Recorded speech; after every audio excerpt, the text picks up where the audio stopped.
বাংলাদেশি শিক্ষার্থী জামিল আহমেদ লিমন ও নাহিদা সুলতানা বৃষ্টিকে নৃশংসভাবে হত্যার ঘটনায় নতুন মোড় নিয়েছে।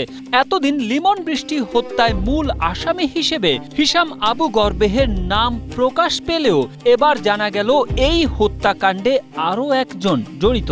শুক্রবার সংবাদ সম্মেলনে এ তথ্য জানিয়েছে যুক্তরাষ্ট্রের হিলসবোরো কাউন্টি শেরিফের কার্যালয়। হিলসবোরো কাউন্টি শেরিফ চ্যাড ক্রনিস্টার জানান, নিখোঁজ দুই শিক্ষার্থীর অনুসন্ধানের সময় প্রশাসনের সন্দেহ হয় লিমনের রুমমেট হিশাম আবু গরবেহকে। এই মার্কিন নাগরিককে তার বাড়ি থেকে গ্রেপ্তার করা হয়। তবে এই হত্যাকাণ্ডের ঘটনায় তিনি একাই নন, তার সঙ্গে আরও একজন জড়িত। তিনিও হিশামের রুমমেট বলে জানা গেছে। তবে তদন্তের স্বার্থে তার পরিচয় প্রকাশ করেননি HCSO।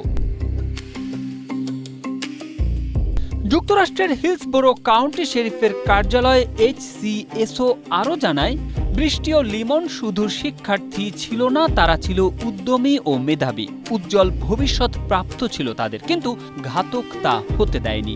নির্মমভাবে এই দুই শিক্ষার্থীর প্রাণ কেড়ে নিয়েছে। গেল 16 এপ্রিল সকালে তাদের বিশ্ববিদ্যালয় ক্যাম্পাসে দেখা গিয়েছিল। এরপর থেকেই কোনো সন্ধান পাওয়া যায়নি। পরদিন বিশ্ববিদ্যালয় কর্তৃপক্ষকে তাদের এক বন্ধু বিষয়টি অবগত করেন। তারা প্রশাসনকে জানান। Tarek Ahmed, Asia post.